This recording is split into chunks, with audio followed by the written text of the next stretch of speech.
여드름이나 피부 시술 후 피부에 자국이 남았는데 이것이 단순한 붉은기인지 색소 침착으로 남은 건지 헷갈리신 적 있으신가요? 오늘은 여드름이나 피부 시술 후 자주 생기는 두 가지, 붉은기와 색소 침착에 대해 정확하게 그리고 쉽게 알려드릴게요. 붉은기와 색소 침착, 도대체 뭐가 다른가요? 붉은기는 염증 후 홍반으로 PI라고 부릅니다. 보통 분홍색, 붉은색 또는 자주색으로 피부가 밝은 사람에게 많이 나타나고 여드름이나 피부 시술 이후의 염증 반응으로 인해 진피 내에 모세혈관이 확장되며 생기는 반응이죠. 반면 색소 침착은 염증 후 과다 색소 침착으로 PIH라고 부릅니다. 보통 갈색, 회색으로 피부가 어두운 사람에게 특히 잘 나타나고 피부 염증 반응 후 멜라닌 생성이 증가해서 생기는데요. 피부 재생 과정에서 자외선 차단이 꼼꼼하게 이루어지지 않았을 시 흔히 발생합니다. 이 과정을 조금 더 자세하게 설명드려 볼게요. 자외선이 멜라닌을 생성하는 멜라노사이트를 자극하면 멜라닌 생성이 증가합니다. 각질 세포는 생성된 멜라닌을 가지고 각질층까지 이동하게 되는데 멜라닌 양이 늘어나게 되면 얘네를 옮기는 에너지를 다 쓰게 되면서 각질 세포 분화가 느려지고 각질층으로 잘 못 올라가게 되는 거죠. 즉 정상적인 턴오버가 지연되면서 탈락되어야 할 멜라닌이 피부 아래 오래 남으며 색소 침착이 나타나게 됩니다.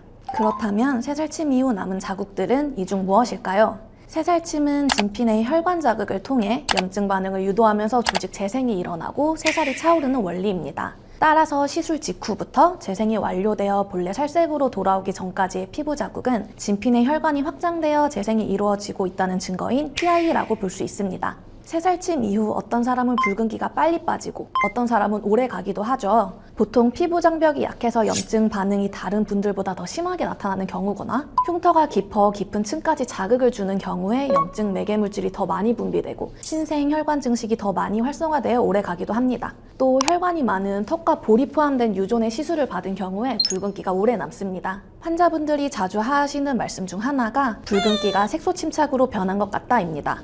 PI에서 PIH로 진행된 것처럼 느끼실 수 있으나 PI가 원인이 되어 PIH로 진행한다기보다는 같은 자극인 새살침에 의해 발생하는 연속된 결과입니다. PI 부위가 가려워서 긁는다거나 하는 등의 자극이 가해지면 멜라닌 세포가 자극되어 PIH로 남을 수 있고요. 혈관성 PIH라고 PI가 오래 지속되면서 헤모시데린이라는 혈액 성분이 침착되어 갈색처럼 보일 수도 있습니다. 그리고 PI가 생겼던 부위에 시간이 지나며 멜라닌 생성이 촉진되면서 색소 침착으로 바뀐 것처럼 느끼실 수도 있습니다. 즉, PIH가 2차적으로 생길 가능성은 있지만 PI 자체가 색소 침착과 관련 있는 것은 아닙니다. PI 부위에 외부 자극이나 반복적으로 염증이 가해지면 PIH가 생길 수 있으니 붉은기 단계에서 저희가 시술을 항상 강조하는 적극적인 재생관리 그리고 선크림 차단이 매우 중요합니다. 이 두 가지의 치료법에는 공통점도 있고 차이점도 있습니다. 우선 공통점은 시간이 약이라는 거. PI는 보통 몇 주에서 수개월 사이, PIH는 이것보다는 더 오래 걸리지만 결국 자연 회복이 가능합니다.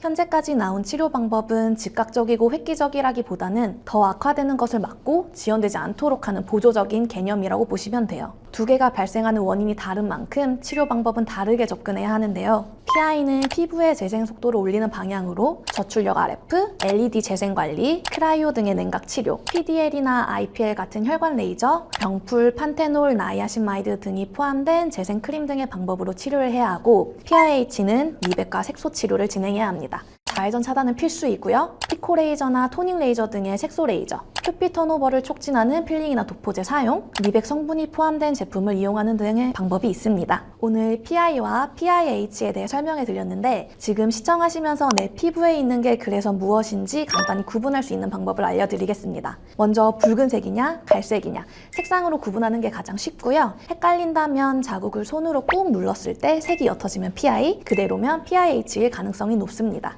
손쉽게 집에서 파악하기 가장 쉬운 방법들을 설명드린 것이고 두 가지가 혼재되어 있는 경우도 많기 때문에 고민이신 분들은 전문적인 진료와 그에 맞는 치료를 받으시기를 권장드립니다. 40대 남성분으로 10대, 20대의 심한 염증성 여드름으로 인해 박스카와 아이스픽 형태가 혼재되어 있는 여드름 흉터를 가지고 있으셨습니다. 여드름 흉터를 치료하기 위해 피부과에서 프락셀을 10회 정도 받았으나 큰 호전이 없으셔서 새살침을 받으러 내원하셨습니다. 처음 내원하셨을 때 사진을 보겠습니다. 환자분은 두껍고 단단한 전형적인 남성의 피부를 가지고 있었습니다. 평소 여드름이 올라오면 손으로 직접 짜곤 해서 손톱 모양의 경계가 뚜렷하고 깊은 박스카 형태의 흉터들이 많이 생겼으며 우측 볼 넓게 콕 찍힌 듯한 아이스픽 흉터들이 산재되어 있습니다. 농포성 여드름도 하나 올라와 있고 나비존 부위의 피부 탄력도가 많이 떨어져 있어 흉터와 모공이 팔자선을 따라 처져 주름지고 더더욱 흉터가 깊어 보입니다. 환자분의 흉터는 깊이감이 꽤 있고 경계가 뚜렷한 편이라 처음 10회 정도 시술 권장하였고 모공 및 탄력 개선을 위해 새살침과 모공 새살 부스터를 병행하며 시술에 들어갔습니다. 2회 시술 후 찍은 사진을 보겠습니다. 예상보다 피부 재생력이 좋으셨던 분이라 경계가 심하지 않은 흉터들은 살이 꽤 차오르는 것을 볼 수 있습니다. 시술의 목표는 흉터 경계를 무너뜨리며 깊은 바닥면이 올라올 수 있도록 흉터 아랫부분을 자극하여 새살이 차오를 수 있도록 진행됩니다. 그리고 1회 시술차에 농포성 여드름을 압출하였었는데요. 이전에 손으로 짜서 생긴 경계가 뚜렷하고 깊었던 박스카 형태와는 다르게 제대로 된 압출을 하여 생긴 흉터는 경계가 부드럽고 깊이 또한 깊지 않은 것을 확인할 수 있습니다. 여드름을 압출하는 방식에 따라 생기는 흉터 타입도 그에 따른 예후도 달라지기에 압출을 제대로 받는 것이 중요합니다.